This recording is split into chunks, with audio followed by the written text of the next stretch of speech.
நாளைக்கு என்ன நாளுன்ட்டு நான் உங்ககிட்ட சொல்லணும்னு அவசியமே கிடையாது, எல்லாத்துக்குமே தெரிஞ்சிருக்கும்.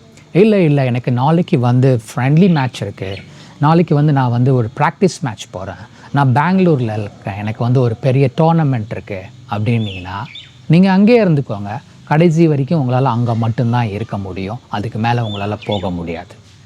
நம்மளும் பல காலமாக இந்த ஃபுட்பால் பற்றி பேசிகிட்டு இருக்கோம். இந்த ஃபுட்பால் எவ்வளோ டெவலப் ஆகிட்டுருக்கு, என்ன நடந்துக்கிட்டு இருக்குது தமிழ்நாட்டிலன்ட்டு ஈச் அண்ட் எவ்ரி திங் ஒவ்வொரு ஃபுட்பால் பிளேயருக்கும் ஒவ்வொரு ஃபுட்பால் கோச்சுக்கும் தெரியும். நம்மளுடைய தமிழ்நாட்டில் ஃபுட்பால் டெவலப் ஆகணும், ஃபுட்பாலில் ஒரு மாற்றம் வரணும்னு நினச்சிங்கன்னா நாளைக்கு நம்ம எப்படி எவ்ரிடே காலங்காத்தால் எழுந்து ஃபுட்பால் ட்ரைனிங்க்கு போவோமோ அதே மாதிரி ஃப்ரெஷ்ஷாக கிளம்பி உங்களுடைய பூத்தில் ஆளாக போய் நின்று உங்களுடைய ஓட்டை கோல் மாதிரி அடிச்சுட்டு வாங்க.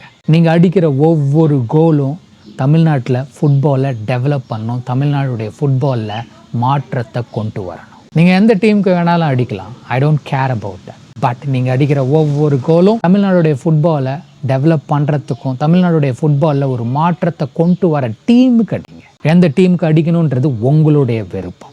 ஓட்டுன்றது ஒவ்வொரு மனுஷனுடைய உரிமை. அதை சிந்திச்சு யாருக்கு போடணுன்ட்டு யோசிச்சு போடுங்க.